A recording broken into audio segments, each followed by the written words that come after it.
여보, 양평본가에 불이 났대. 어머니가 안에 갇히셨단 말이야. 새벽 4시. 떨리는 손으로 시동을 걸고 미친 듯이 달렸습니다. 그때 둘째 동서에게 전화가 왔습니다. 형님, 차 돌려요. 우리 다 속았어요.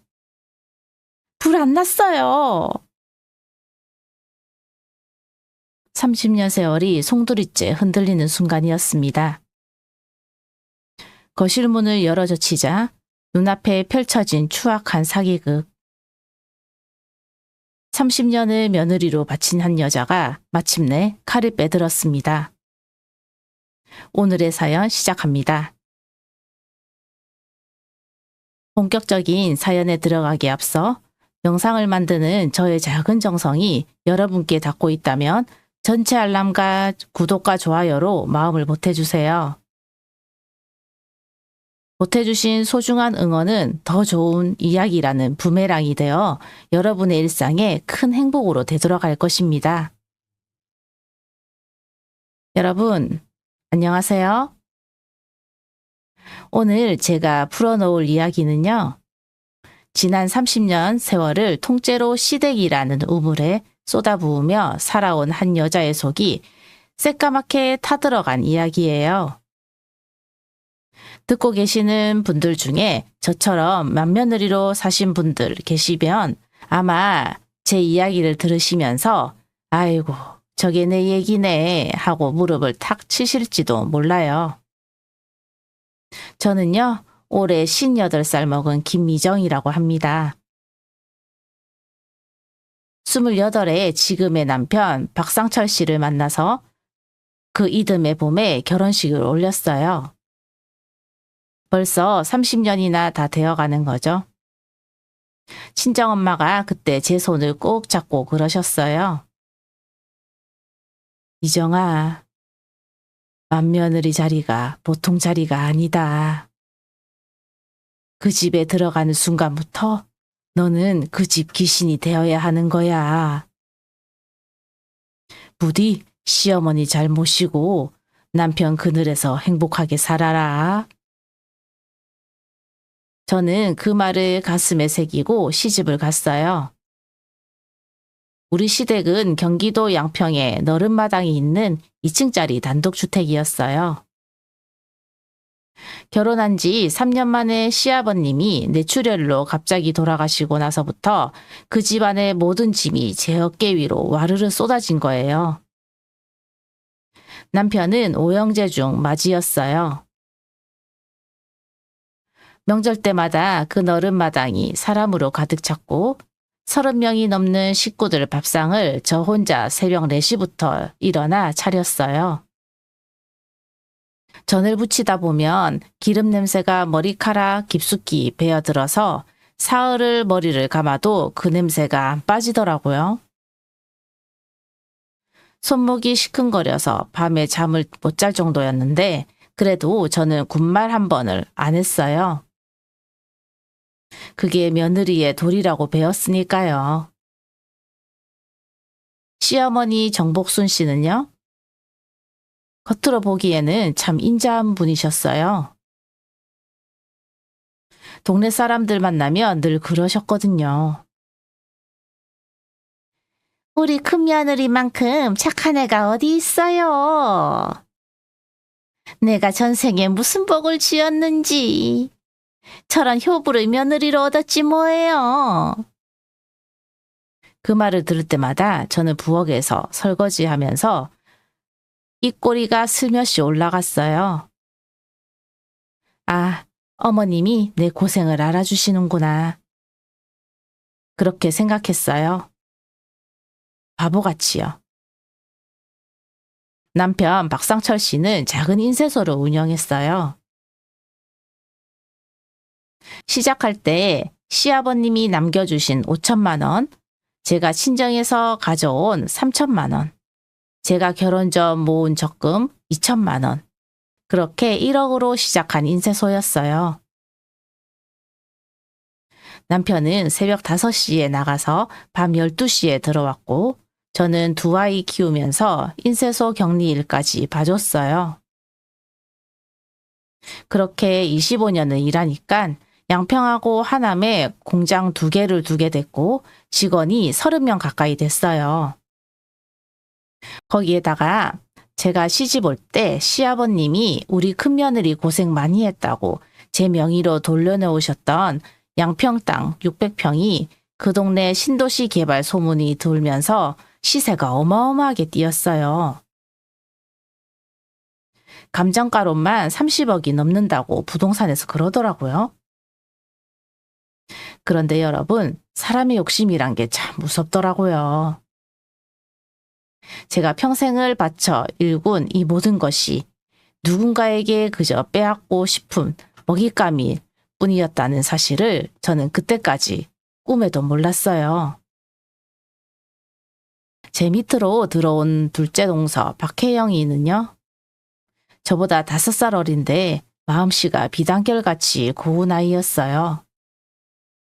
제가 명절 때 너무 힘들어하면 슬며시 와서 제 손을 잡고 그랬어요. 형님, 제가 도울게요. 형님 혼자 다 하시면 손목 다 나가시겠어요. 저는 그런 혜영이가 친동생처럼 든든했어요. 그리고 그 든든함이 나중에 저를 살릴 동아줄이 될 줄은 그때는 정말 몰랐죠. 여러분, 그 일이 일어난 건 작년 가을, 단풍이 막 물들기 시작하던 10월 중순이었어요. 아침 저녁으로 제법 쌀쌀해져서 저도 얇은 가디건을 꺼내 입던 그런 날이었죠. 그날 아침 저는 평소처럼 새벽 6시에 일어나서 남편 출근 도시락을 싸고 있었어요. 가을무가 한창 맛있을 때라 무생채를 새콤달콤하게 무치고 남편이 좋아하는 계란말이도 도톰하게 부쳐서 보온 도시락에 차곡차곡 담고 있었어요. 저는 그날 아침 부엌 창으로 들어오는 햇살을 보면서 속으로 그랬어요.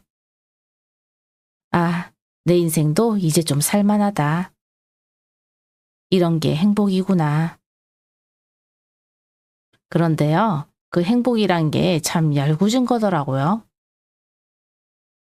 안방에서 양치질을 하던 남편이 거품을 잔뜩 문 채로 나오더니 슬쩍 제 눈치를 보는 거예요. 여보.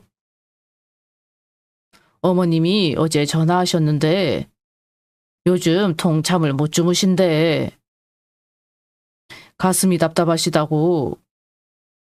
우리가 좀 신경 써드려야 하지 않겠어? 저는 도시락 보자기를 묶다가 잠시 멈추고 남편을 쳐다봤어요.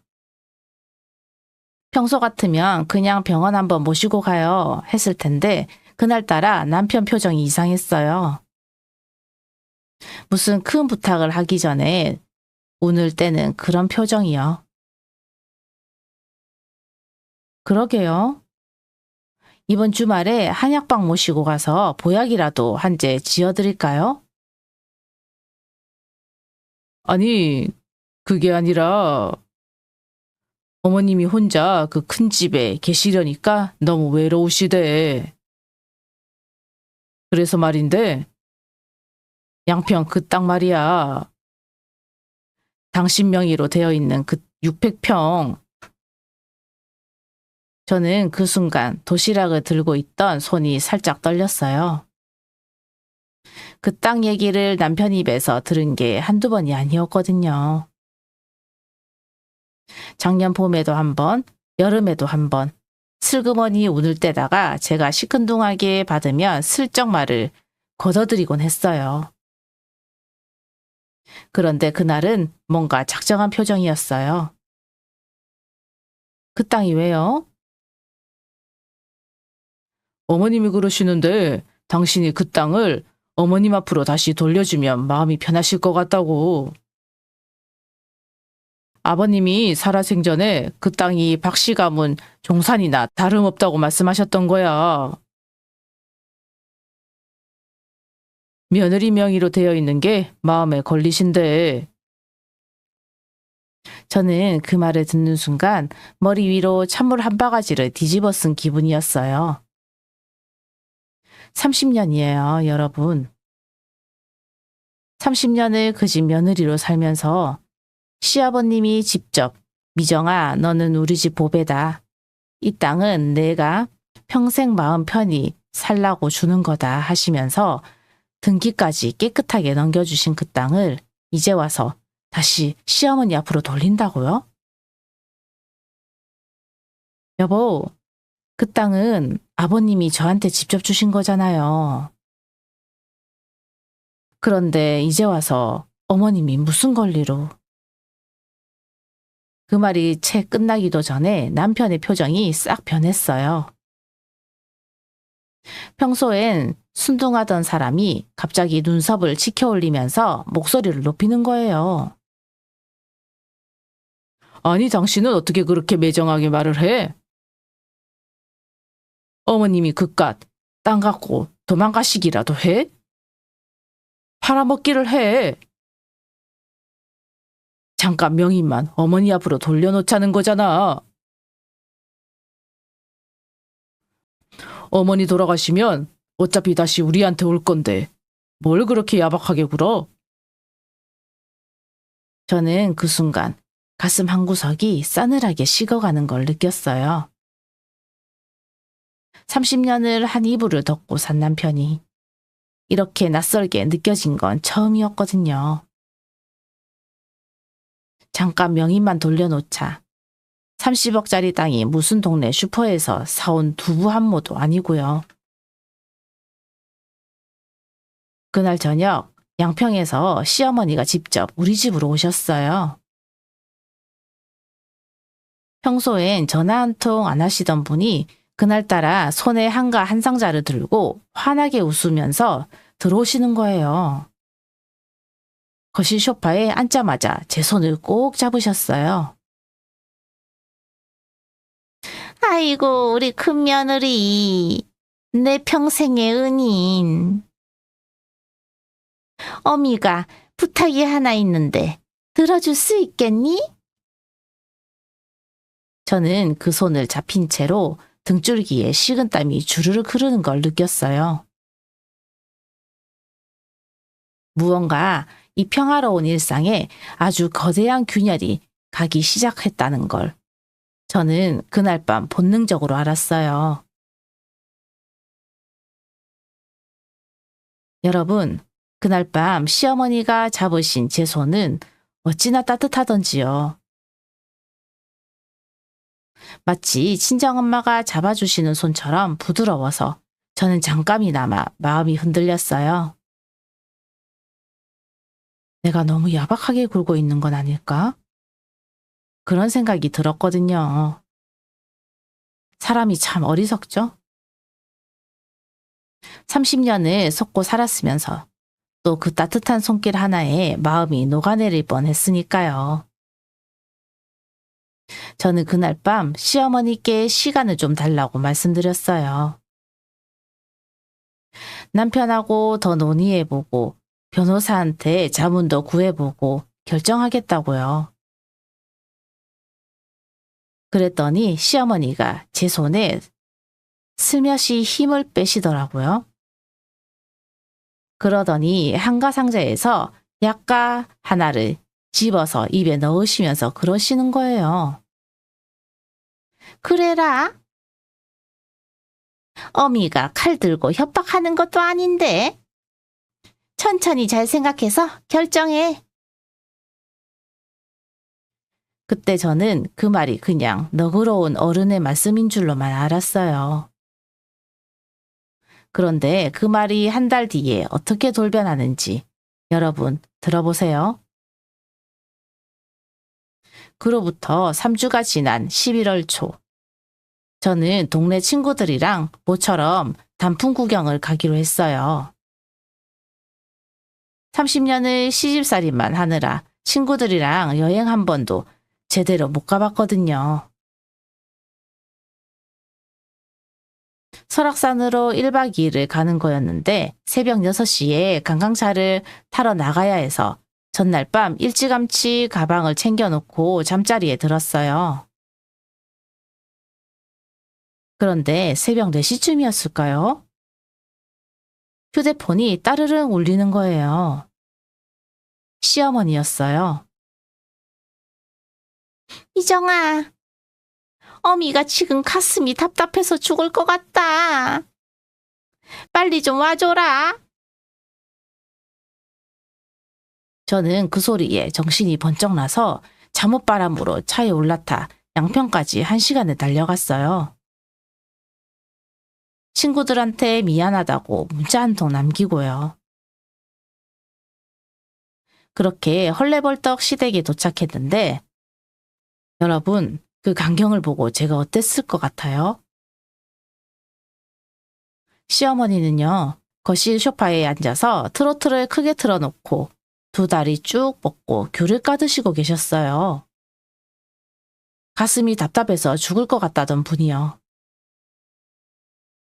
저를 보시더니 천천히 고개를 들면서 저를 위아래로 훑어보시는데 그 눈빛이 마치 사냥감을 노리는 짐승의 눈빛 같았어요. 왔냐? 거기 앉아라. 어머님, 가슴이 답답하시다더니 병원은요? 그건 됐고, 너 오늘 친구들이랑 설악산 간다 그랬다며? 누가 허락했냐? 그 여행을? 저는 그 말에 다리에 힘이 쭉 빠졌어요. 어머님이 새벽 4시에 그 다급한 전화를 거신 게 정말로 아프셔서가 아니라 제가 친구들이랑 여행 가는 게 마음에 들지 않으셨던 거예요. 82 먹은 양반이 며느리를 1시간 거리에서 불러내려고 가슴 통증을 연기하신 거예요.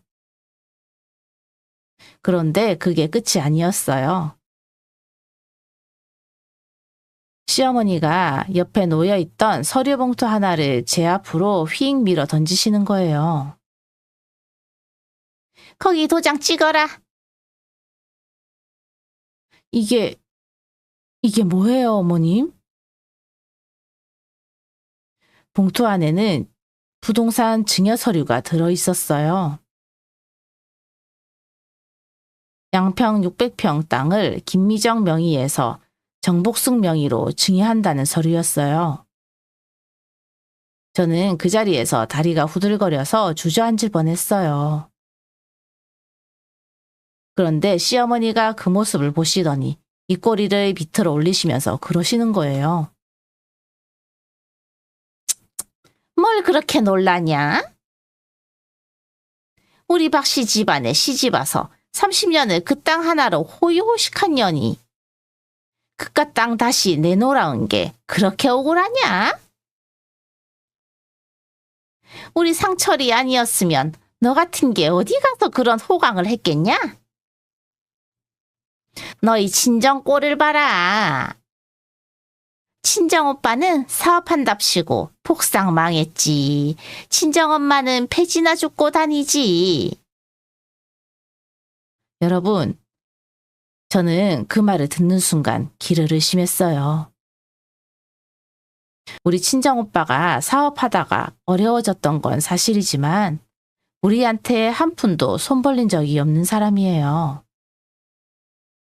우리 엄마는 그저 운동 삼아 가끔 동네 한 바퀴 돌면서 박스 몇 개 모아다가 동네 할머니들이랑 나눠 가지시는 분이세요. 그걸 알면서도 30년을 알면서도 그렇게 잔인하게 제 친정을 짓밟으시는 거예요. 그런데 그때 마침 안방에서 문이 빼꼼 열리더니 남편이 부스스한 머리로 나오는 거예요. 저는 그 순간 너무 놀라서 숨이 턱 막혔어요. 남편이 왜 시댁에 있어요? 어젯밤에 분명히 우리 집 침대에서 같이 잠들었던 사람이요. 제가 새벽 4시에 시어머니 전화 받고 헐레벌떡 뛰쳐나오는 사이에 남편도 슬그머니 차를 몰고 양평으로 와 있었던 거예요. 둘이서 짠 거였어요. 여보, 어머님 말씀이 다 맞잖아. 당신 진짜 사람이 왜 그래? 어머님이 잠깐 명의만 돌려달라는데 그거 하나 못 해드려? 저는 거실 한복판에 서서 발밑이 푹 꺼지는 기분이었어요. 30년이란 세월이 한순간에 와르르 무너지는 소리가 제 귀에 들렸어요. 여러분, 그날 새벽 시댁 거실에 서 있던 그 순간을 저는 평생 잊지 못할 거예요. 창밖은 아직 컴컴했고 거실 형광등 불빛은 어찌나 차갑던지요. 시어머니는 다시 귤을 까기 시작하셨고 남편은 그 옆에 멀뚱히 서서 저를 무슨 죄인 보듯이 쳐다보고 있었어요. 저는 그 자리에서 도장을 찍지 않았어요.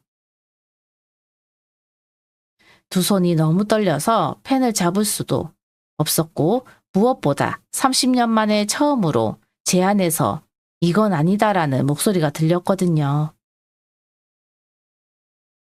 어머님, 이 서류는 제가 좀 더 생각해보고 말씀드릴게요.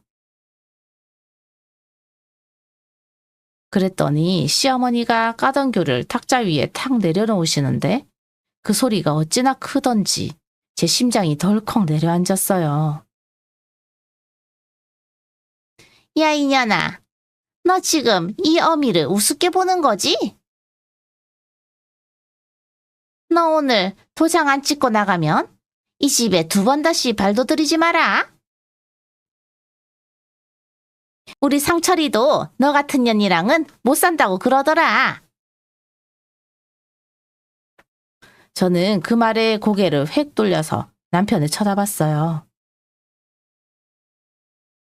30년을 한 이불 덮고 산 남편이 제 눈을 피해서 슬그머니 시어머니 뒤로 한 걸음 물러서는 거예요. 그 모습이 어찌나 비겁하던지. 저는 봉투를 거실 탁자 위에 내려놓고 신발도 제대로 깨지 못한 채 그 집을 뛰쳐나왔어요. 집으로 돌아오는 1시간. 저는 운전대를 잡고 펑펑 울었어요.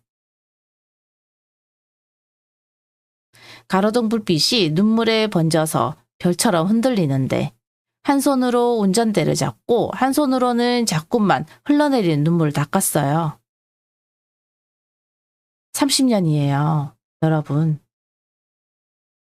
명절마다 새벽 4시에 일어나 전을 부치고 시아버님 제사상을 차리면서 살아온 그 30년이 그 새벽에 다 무너졌어요.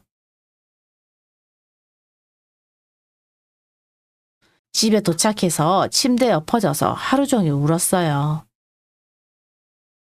그런데 그날 저녁 8시쯤 남편이 슬그머니 집에 들어오더라고요. 평소 같으면 여보 나왔어 하고 환하게 들어오던 사람이 도둑고양이처럼 살금살금 들어와서는 안방문을 열고 저를 내려다보는 거예요. 일어나! 밥 차려! 저는 베개에 얼굴을 묻은 채로 그 말을 들었어요. 30년을 같이 산 사람의 입에서 일어나 밥 차려라는 6글자가 그렇게 잔인하게 나올 수 있다는 걸 그때 처음 알았어요. 여보, 우리 변호사한테 한번 가봐요. 30억짜리 땅을 그냥 명의만 잠깐 돌려놓자고요? 만약에 어머님이 그 땅을 다른 사람한테 팔아 넘기시기라도 하면? 그 말이 끝나기도 전에 남편이 갑자기 휙 돌아서서 안방문을 쾅 닫고 나가버렸어요. 그러더니 거실에서 어딘가에 전화를 거는 소리가 들렸어요. 어머니, 안 되겠어요. 얘가 변호사 얘기까지 꺼냈는데. 네, 알겠습니다. 그럼 그 방법으로 가시죠. 저는 그 통화 내용을 들으면서 등줄기에 식은땀이 주르륵 흘렀어요. 그 방법이 뭔지는 모르겠지만 저를 올가매기 위한 또 다른 함정이라는 걸 직감했어요. 그 다음 주부터 정말 지옥 같은 날들이 시작됐어요. 시누이 둘이 번갈아 가면서 저한테 전화를 걸어와서는 어머님이 충격으로 쓰러져서 응급실에 실려갔다느니, 곡기를 끊으셨다느니, 그러면서 저를 천하의 불효 며느리로 몰아세웠어요. 동네 사람들한테까지 소문이 쫙 퍼져서 마트에 장을 보러 가도 사람들이 손가락질하면서 수군대더라고요. 친정엄마한테는 전화를 걸어서 울었더니 우리 엄마마저 그냥 도장 찍어주고 마음 편히 살아라 하시더라고요. 여러분, 친정엄마마저 그러시는데 제가 어디 가서 누구한테 하소연을 하겠어요. 며칠 동안 빈집에 혼자 앉아 있었어요. 밥도 못 넘기고 잠도 못 자고 한 일주일 사이에 5kg가 빠졌어요. 그 캄캄한 밤, 저는 베란다 난간에 기대에 서서 한참을 울었어요. 11월의 밤바람이 어찌나 차갑던지 얇은 잠옷 사이로 한기가 뼛속까지 스며들었어요. 그 순간 등 뒤에서 휴대폰이 부르르 떨었어요. 모르는 번호였어요. 저는 떨리는 손으로 전화를 받았어요. 그게 제 인생을 송두리째 바꿔놓을 한 통의 전화가 될 줄은 그때는 정말 몰랐죠. 여러분, 그 모르는 번호로 걸려온 전화. 저는 떨리는 손으로 받았어요. 그런데 수화기 너머에서 들려온 목소리가 제가 너무나 잘 아는 목소리였어요. 형님, 형님이세요? 저예요, 혜영이. 둘째 동서요. 저는 그 목소리를 듣는 순간 베란다 난간을 잡고 있던 손에 힘이 쭉 빠졌어요. 다시 거실로 들어와서 소파에 앉으면서 그랬어요. 혜영아, 너 이 번호 뭐야? 왜 다른 번호로 전화했어? 형님, 저 지금 공중전화예요. 제 휴대폰으로 전화하면 저쪽에서 다 알아챌까 봐서요. 형님이 들으셔야 할 얘기가 있어요. 형님이 모르시면 큰일 나는 얘기예요. 저는 그 말에 등줄기가 쭈뼛었어요. 그날 밤 저는 옷을 주섬주섬 챙겨 입고 혜영이가 알려준 우리 집 근처 24시간 카페로 나갔어요. 밤 11시가 다 된 시각이었는데 카페 구석자리에 혜영이가 모자를 푹 눌러쓰고 앉아있더라고요. 저를 보자마자 혜영이가 제 손을 꼭 잡는데 그 손이 어찌나 차갑던지요. 형님, 죄송해요. 진작에 말씀드렸어야 했는데 저도 무서워서. 혜영아, 천천히 얘기해. 무슨 일이야? 형님, 어머님요. 작년 봄부터 강남의 어떤 무당집을 다니시기 시작하셨대요. 거기서 어머님한테 그랬다는 거예요. 큰며느리 명의로 된 그 땅이 박씨 집안 기운을 다 빨아먹고 있다고. 어머님 앞으로 돌려놔야 박씨 집안의 재물복이 터진다고요. 그래서 어머님이 그때부터 그 땅에 미친 듯이 집착하기 시작하신 거예요. 저는 그 말에 어이가 없어서 헛웃음이 나왔어요. 30억짜리 땅을 무당말 한마디 듣고 빼앗으려고 하셨다고요? 형님, 그게 다가 아니에요. 어머님이 그 무당이랑 비밀리에 새로운 부동산 계약서까지 다 만들어 놓으셨대요. 형님이 도장만 찍으면 그 땅이 어머님 명의로 넘어가자마자 바로 그 무당 일가한테 헐값에 넘어가는 거예요. 저는 입이 떡 벌어졌어요. 그런데 정말 충격적인 건 따로 있었어요. 형님, 우리 그이랑 형님 남편이요. 그 두 사람이 다 알고 있어요. 알면서도 어머님 편을 들고 있는 거예요.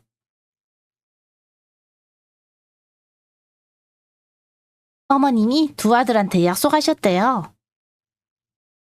그 땅 팔린 돈 30억 중에서 무당한테 10억, 어머님이 10억, 두 아들이 5억씩 나눠 갖기로요.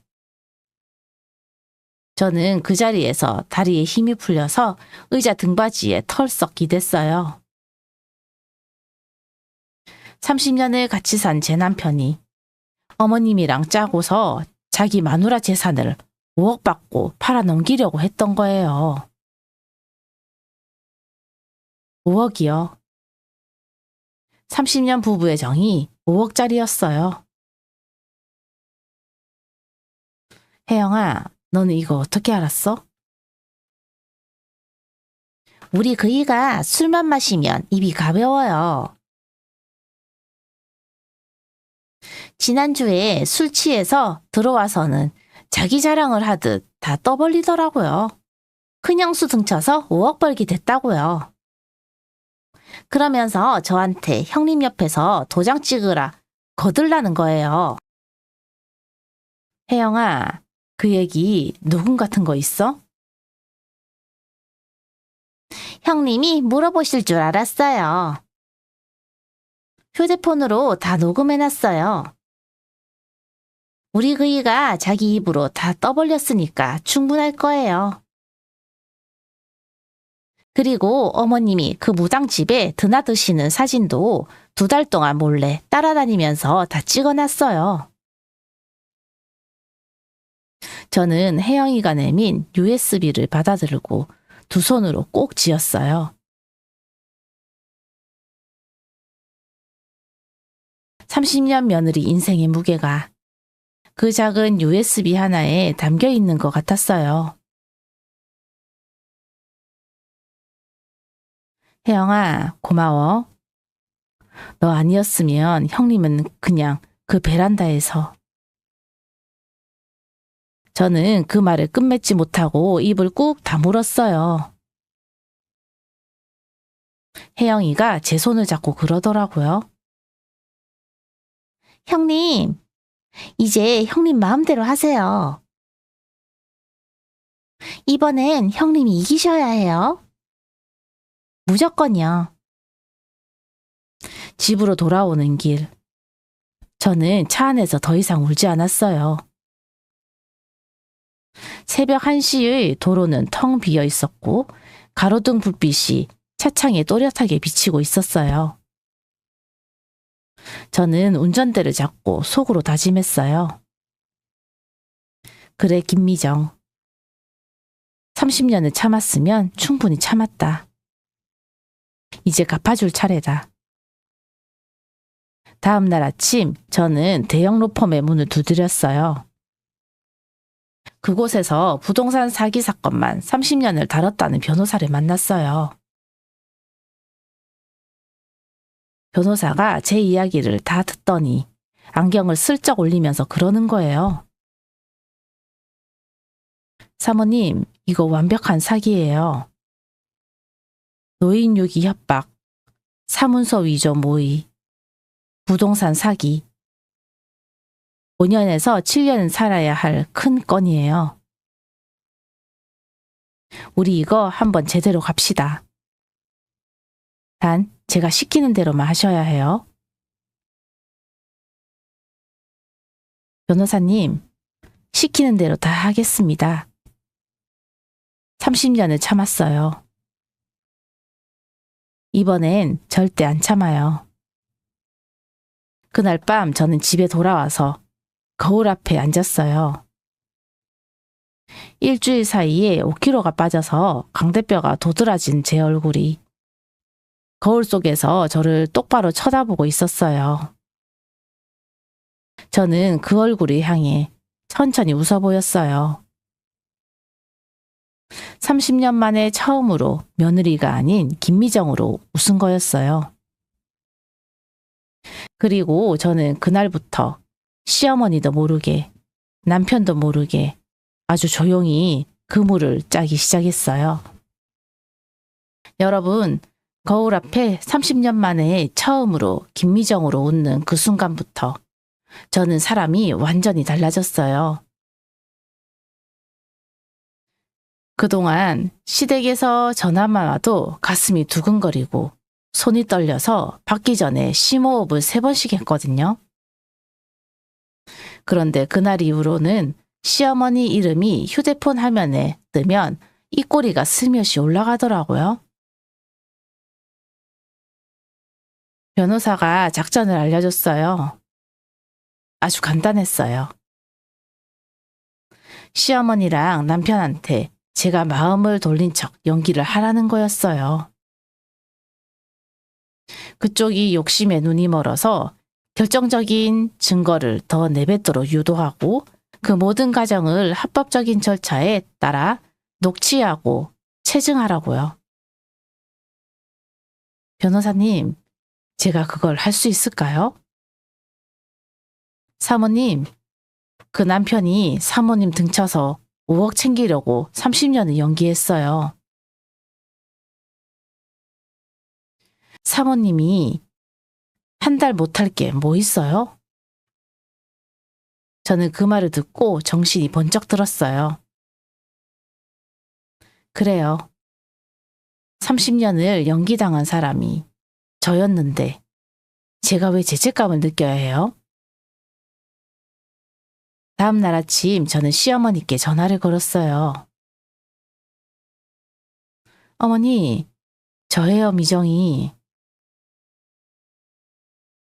어머님, 그동안 너무 죄송했어요.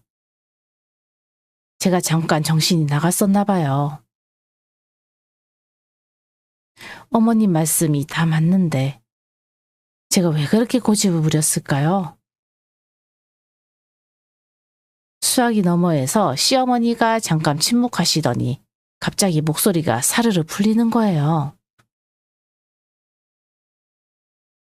아이고, 우리 큰며느리. 그래. 그래서 도장은? 도장 찍을 마음 생겼어? 네, 어머님. 그런데 그냥 도장만 찍기엔 제가 너무 서운하잖아요. 이번 주 일요일에 가족들 다 모이게 해주세요. 가족들 다 모인 자리에서 정식으로 어머님께 서류 드리고 싶어요. 그래야 어머님 체면도 서고 저도 마음이 편할 것 같아서요. 아이고, 우리 큰며느리가 진짜 사람이 됐구나. 그래, 일요일에 다 부르마.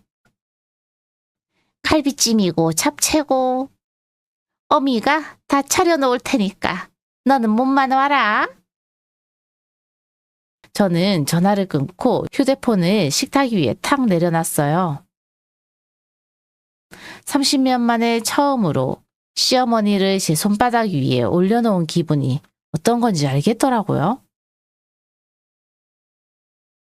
그 주 내내 저는 변호사와 함께 모든 준비를 마쳤어요.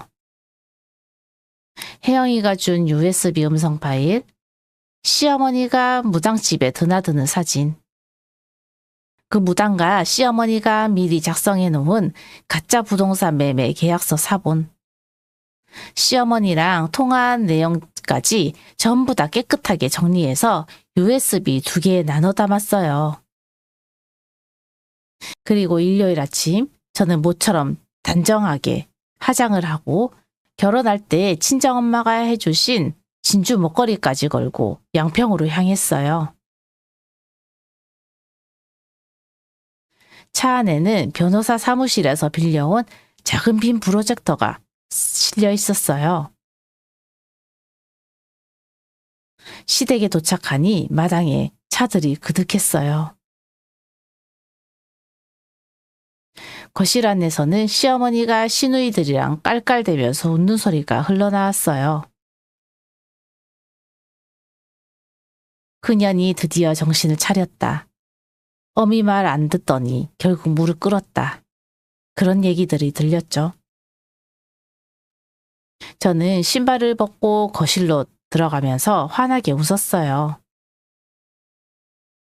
어머님, 아주머님 모두 안녕하세요. 왔냐? 거기 앉아라. 자, 다들 봐라. 우리 큰며느리가 오늘 어미한테 정식으로 서류를 넘기겠다고 가족들 다 모이라고 했단다. 마음씨 곱지 않냐? 가족들이 다들 흐뭇하게 저를 쳐다봤어요. 시아주머님은 벌써부터 5억씩 받을 생각에 입꼬리가 기에 걸려 있었고요.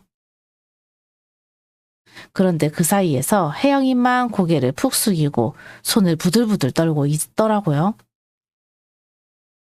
저는 혜영이한테 살짝 눈짓을 하며 가방에서 빈 프로젝터를 꺼냈어요. 그게 뭐냐? 어머님, 제가 30년 동안 며느리로 살면서 어머님께 정말 많은 걸 배웠잖아요. 그 감사의 마음을 영상편지로 만들어 왔어요. 서류 들으기 전에 가족들 다 모인 자리에서 같이 보면 좋겠다 싶어서요. 아이고, 우리 큰며느리가 별걸 다 준비했네. 자, 다들 봐봐라. 저는 천천히 텔레비전 빈 프로젝터를 연결하고 USB를 꽂았어요. 거실에 큰 화면이 켜지자 가족들이 모두 침을 꿀꺽 삼키며 화면을 쳐다봤어요. 그리고 영상이 시작됐어요. 첫 화면은 시어머니가 강남에 그 무당집으로 들어가시는 모습이었어요. 그 다음 화면은 그 무당과 시어머니가 부동산 사무실에서 같이 서류를 작성하시는 사진. 그 다음은 미리 작성된 가짜 부동산 매매 계약서. 시어머니 명의로 양평 600평을 7억에 팔아넘긴다는 계약서가 화면 가득 떠올랐어요. 시세 30억짜리 땅을 7억이에요. 시어머니의 얼굴이 새파랗게 질리는데 3초도 걸리지 않았어요.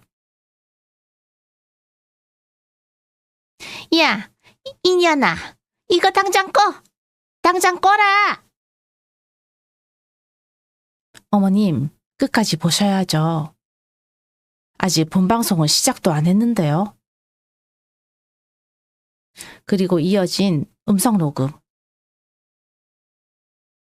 둘째 아주머님이 술 취해서 떠벌리던 그 목소리가 거실 스피커로 쩌렁쩌렁 울려 퍼졌어요.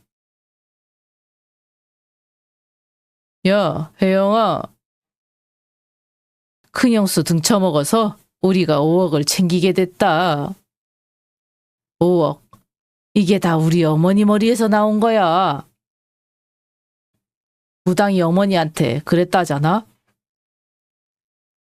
큰형수 명이 그 땅이 박씨 집안 기운 다 빨아먹는다고. 그래서 어머니가 그 무당이랑 짜고서 그 땅을 빼앗았다가 무당한테 헐값에 넘기기로 한 거지. 무당이 10억, 어머니가 10억, 우리 형제가 5억씩. 큰형수 그 멍청한 년. 도장만 찍으면 우리는 잭팟이야. 거실이 완전히 얼어붙었어요. 시아주머님은 입을 떡 벌린 채로 시어머니를 쳐다보셨고 시누이들은 손으로 입을 막고 비명을 지르셨어요. 그리고 제 남편 박상철 씨는요. 소파에 앉아서 그 자리에서 그대로 오줌을 지리셨어요.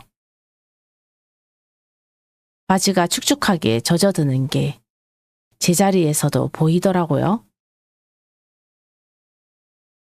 저는 그 모습을 다 지켜보면서 가방에서 또 하나의 서류 봉투를 꺼냈어요. 어머님, 아까 제가 정식으로 서류를 드리겠다고 했죠? 자, 받으세요. 부동산 사기 모의, 사문서 위조 공모, 노인 유기 협박, 변호사님이 어머님 앞으로 보내는 형사고소장이에요. 그리고 옆에 있는 건 우리 남편 앞으로 보내는 이혼소송 서류고요. 30억 위자료 청구도 들어있으니까 천천히 잘 읽어보세요. 여러분, 그 일요일 오후 양평시댁 거실의 공기를 제가 평생 잊을 수가 없어요. 빔 프로젝터 화면은 그대로 꺼져 있었고 텔레비전에는 둘째 아주머님이 술 취해서 떠벌리던 그 음성이 끝나고도 한참 동안 정적이 흘렀어요. 거울 벽시계 초침 가는 소리만 째깍째깍 그 정막을 깨고 있었죠. 가장 먼저 무너진 건 시어머니였어요. 그 카랑카랑하던 양반이 갑자기 두 다리에 힘이 풀렸는지 소파에 털썩 주저앉으시더니 두 손으로 가슴팍을 움켜쥐고 헉헉거리는 거예요. 아이고 가슴이야. 누가 119 좀 불러줘라. 어미 죽는다. 그런데 여러분, 그 순간 큰 시누이가 갑자기 벌떡 일어서더니 어머니를 향해 손가락질을 하면서 소리를 지르는 거예요. 어머니 지금 또 그 수법이에요? 아까 영상에서 보셨잖아요. 어머니가 무당집 드나드는 거. 30억짜리 땅을 7억에 넘기기로 한 거. 그거 다 사실이에요? 어머니 미쳤어요? 30억을 무당한테 갖다 바치겠다고요? 우리 아빠가 평생 일군 그 땅을요? 아빠 무덤에서 통고 가시겠어요? 큰 시아주머님이 그제야 둘째 아주머니 멱살을 쥐고 흔드는 거예요. 두 사람이 거실에서 멱살을 잡고 엎치락뒤치락 하는데 그 옆에서 둘째 동서 혜영이는 두 손으로 얼굴을 가리고 흐느끼고 있었어요. 너 이 자식! 너랑 상철이 형이랑 어머니랑 다 같이 짜고서 큰형수한테 사기를 쳤다고? 우리는 뭐 박씨 집안 자식 아니냐? 저는 그 아수라장을 가만히 지켜보고 서 있었어요. 30년을 그 거실에서 무릎 꿇고 살아온 제가 오늘은 그 거실 한가운데 꼿꼿이 서서 그 모든 광경을 내려다보고 있었어요. 가장 가관이었던 건 제 남편이었어요. 아까 오줌 지린 그 바지로 저한테 기어오는 거예요. 무릎을 꿇고 두 손을 싹싹 비비면서요. 여보, 미정아, 내가 잘못했어. 어머니가 시키신 거야. 한 번만 봐줘. 우리 30년이야. 30년. 이혼은 안 돼. 저는 그 모습을 내려다보면서 가슴 한구석이 시리도록 차갑게 식어가는 걸 느꼈어요. 30년을 한 입을 덮고 산 사람이, 5억 앞에서 무릎을 꿇고 저를 팔아넘겼다는 사람이 이제 와서 또 무릎을 꿇고 매달리는 거예요. 여보, 일어나세요. 30년 같이 산 부부의 정 같은 건 없어요.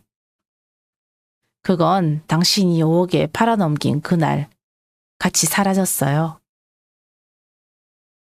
그때 마침 대문 밖에서 차들이 우르르 들어오는 소리가 났어요.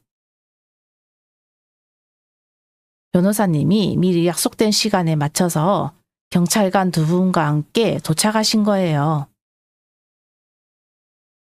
사문서 위조 모의, 현행범으로 시어머니 진술서를 받기 위해서요.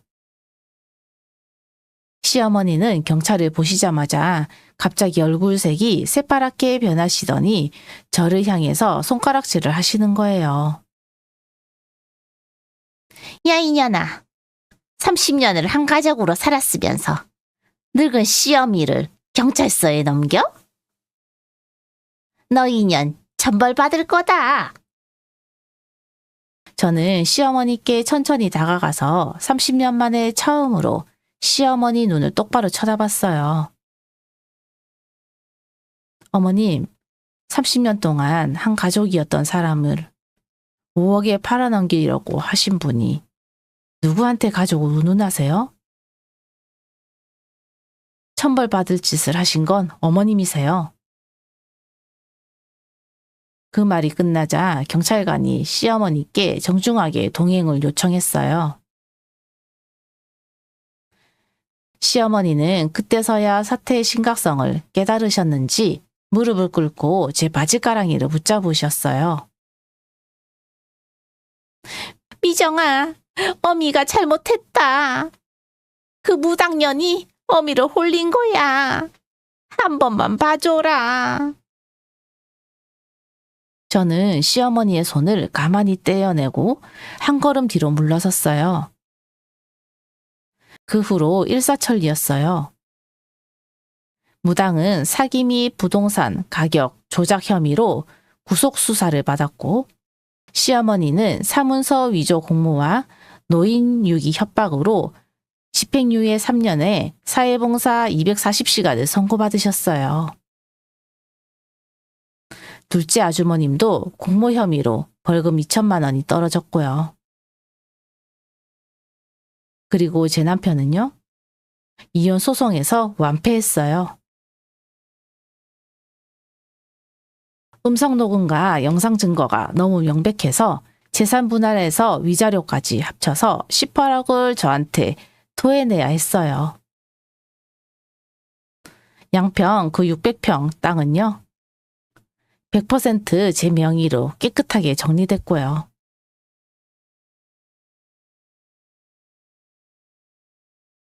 이혼 판결문이 나오던 날, 법원 앞에서 남편이 또 저를 붙잡고 매달렸어요. 머리는 한 달 사이에 백발이 되어 있었고, 살은 10kg가 빠져서 양복이 헐렁헐렁했어요. 여보, 우리 진짜 끝이야? 30년인데. 30년은 당신한테나 길었지. 저한텐 그냥 흘러보낸 세월이었어요. 잘 살아요. 다시는 보지 맙시다. 저는 뒤도 돌아보지 않고 법원 계단을 또각또각 내려왔어요. 그날 하늘이 어찌나 푸르던지요. 30년 만에 처음으로 올려다본 하늘이었어요. 집으로 돌아오는 길, 혜영이한테서 전화가 왔어요. 혜영이는 그 일이 있고 나서 둘째 아주머님과 이혼하고 친정으로 들어가서 살고 있었어요. 형님, 우리 다음 주에 같이 제주도 여행 가요. 약속하신 거 잊으시면 안 돼요. 그래, 혜영아. 우리 형님 동서가 아니라 이제 친자매처럼 살자. 저는 운전대를 잡고 또 한 번 눈물을 흘렸어요. 그런데 그 눈물은요, 30년 동안 흘렸던 그 비참한 눈물이 아니라 살아남았다는 감사의 눈물이었어요. 여러분, 여기까지 제 긴 이야기를 들어주셔서 정말 고맙습니다. 사실 이 이야기를 풀어놓기까지 저도 참 많이 망설였어요. 30년 시집살이에 부끄러운 속사정을 다 까발리는 게 쉬운 일은 아니었거든요. 그런데요, 어디선가 저와 비슷한 처지에 계신 우리 언니, 동생들이 한 분이라도 이 이야기를 듣고 힘을 내실 수 있다면 그것만으로 풀어놓을 가치가 있다고 생각했어요. 지금 저는요, 양평 그 600평 땅 한쪽에 작은 2층짜리 전원주택을 지어서 혼자 살고 있어요. 마당에는 라일락이랑 목련을 심었고 텃밭에는 상추랑 깻잎이랑 고추를 키우고 있어요. 아침에 일어나면 새소리를 들으면서 커피 한 잔 내려 마시고 텃밭에 나가서 채소 좀 따다가 아침밥을 차려 먹어요. 화요일, 목요일에는 동네 문화센터에 가서 서예랑 한국무용을 배우고 있고 토요일에는 혜영이가 놀러와서 같이 영화도 보고 맛집도 다녀요. 두 아들도요. 처음엔 엄마 아빠 이혼한 거 받아들이는데 시간이 좀 걸렸지만 사건의 전말을 다 알고 나서는 오히려 저한테 미안해 하더라고요. 엄마, 진작에 이혼하셨어야 했어요. 우리 때문에 30년을 그렇게 사신 거 너무 죄송해요. 이제부터라도 엄마 하고 싶은 거 다 하면서 사세요. 며느리도 한 달에 한 번씩 손주들을 데리고 양평에 놀러 와요. 시어머니는요, 집행유예 기간 동안 시누이 집에 얹혀 살고 계신다고 들었어요. 두 시누이가 어머님 모시는 걸 서로 떠넘기느라 매일같이 싸우신대요. 30년 동안 제가 했던 그 일을 이제 시누이들이 돌아가면서 하고 있는 거죠. 사필기정이라는 말이 이럴 때 쓰는 말인가 봐요. 여러분, 제가 이 긴 이야기를 통해서 꼭 드리고 싶은 말씀이 3가지가 있어요. 첫째는요, 희생은 미덕이 아니라는 거예요. 우리 세대 어머님들이 다들 그렇게 사셨잖아요. 시집가면 시댁 귀신이 되어야 한다. 그렇게 배우면서 자랐어요. 그런데 여러분, 그게 사실은 우리가 올가맨 굴레였어요. 진짜 가족이라면 며느리의 희생을 당연하게 여기지 않아요. 30년을 바쳐도 알아주지 않는 곳이라면 그건 이미 가족이 아니에요. 둘째는요, 이상한 낌새를 느꼈을 때 그 직감을 절대 무시하지 마세요. 저는 1년 전부터 시어머니 행동이 이상하다는 걸 느끼고 있었어요. 그런데 에이 설마 우리 가족이 하면서 그 직감을 외면했어요. 우리 또래 분들 중에서 내 남편이 설마, 내 시어머니가 설마 하면서 이상한 낌새를 그냥 넘기고 계신 분들 많으실 거예요. 그 설마가 진짜 일을 만들어요. 의심이 들면 조용히 알아보세요. 증거를 모아두세요. 그게 나중에 여러분을 살리는 동아줄이 됩니다. 셋째는요, 내 명의의 재산을 절대로 함부로 넘기지 마세요.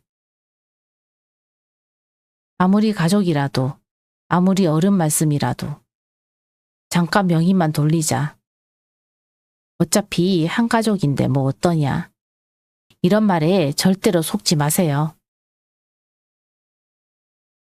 우리 나이 되면요. 재산이 곧 자존심이고 재산이 곧 생존이에요. 내 발로 서서 살아가려면 내 재산은 내가 끝까지 지켜야 해요. 그게 이기적인 게 아니라 어른이 자기 인생을 책임지는 자세예요. 여러분, 저는요, 이제야 비로소 김미정이라는 이름으로 살고 있어요. 누구의 아내도 아니고, 누구의 며느리도 아니고, 그냥 김미정으로요. 마당의 라일락 향기를 맡으면서, 아, 라일락이 이렇게 좋은 향이었구나. 처음으로 느껴봤어요. 30년 동안 매년 봄마다 그 자리에 라일락이 피고 졌을 텐데, 저는 그 향기를 한 번도 제대로 맡아본 적이 없더라고요. 그게 얼마나 슬픈 일인데요, 여러분. 지금 이 영상을 보고 계신 여러분, 부디 여러분의 인생에서 라일락 향기를 놓치지 마세요. 누군가의 무엇으로만 살지 마시고 여러분 자신의 이름으로 한 번씩은 살아보세요. 60대든 70대든 늦지 않았어요. 제가 58에 새로 시작했는데 여러분이 왜 못하시겠어요? 오늘 1시간 동안 제 긴 이야기를 끝까지 들어주신 우리 언니, 동생들 정말 정말 고맙습니다. 우리 다 같이 라일락 향기 맡으면서 남은 인생 한번 멋지게 살아봐요. 우리 충분히 그럴 자격이 있는 사람들이에요. 여러분 댁에 늘 건강과 평안이 함께 하시기를 진심으로 빕니다.